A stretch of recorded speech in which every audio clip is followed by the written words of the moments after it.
দেওবাৰে মহানগৰীৰ পাঞ্জাৱৰস্থিত চৰাইদেউ চিনেমাগৃহত আনুষ্ঠানিকভাৱে মুকলি কৰা হয় অন্তিম নিৰ্ণয় দ্য লাষ্ট ডিচিছন শীৰ্ষক এখন অসমীয়া ছবি। এক বিশেষ সামাজিক ব্যাধিৰ আধাৰত নিৰ্মাণ কৰা হৈছে ছবিখন। ছবিখনৰ পৰিচালনা অৱনিৰঞ্জন পাঠক আৰু প্ৰযোজনা কুশান চৌধুৰী। সংগীত প্ৰশান্ত কুমাৰ দাসৰ। ছবিখনে দুটাকৈ আন্তঃৰাষ্ট্ৰীয় সন্মানো লাভ কৰিছে। শ্ৰেষ্ঠ সামাজিক বঁটা দাদা চাহেব আইকন এৱাৰ্ড আৰু পুডুচেৰীত অনুষ্ঠিত হোৱা আন্তৰ্জাতিক ছবি মহোৎসৱত শ্ৰেষ্ঠ ছবিৰ সন্মান লাভ কৰিবলৈ সক্ষম হৈছিল। ছবিখন আদৰি ল'বলৈ ৰাজ্যবাসীক আহ্বান জনাইছে ছবিখনৰ প্ৰযোজকে।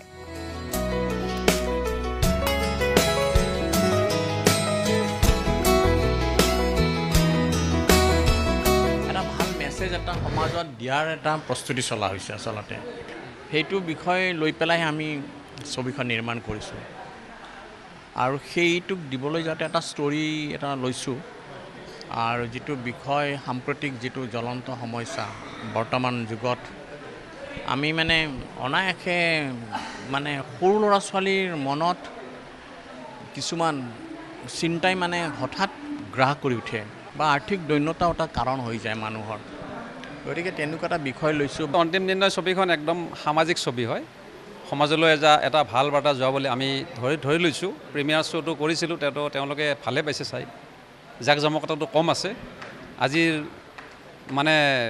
আজিৰ দিনত যিটো চলি আছে সামাজিক যিটো ব্যাধি ড্ৰাগছ ল'ৰা ছোৱালীবিলাক কেনেকৈ ড্ৰাগছৰ কবলত পৰে কেনেকৈ আকৌ তেওঁলোকক উলিয়াই আনিব পাৰি তেনেকুৱা এটা সামাজিক বাৰ্তা এটা এই ছবিখনৰ যোগেদি গৈছে।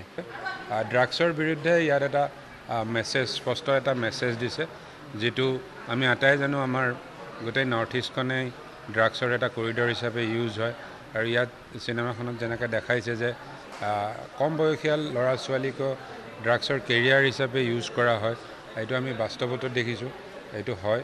গতিকে এই মেছেজটো নিশ্চিতভাৱে আজি আমাৰ যিটো অসমত চলি থকা ঘটনা এটাক ইয়াত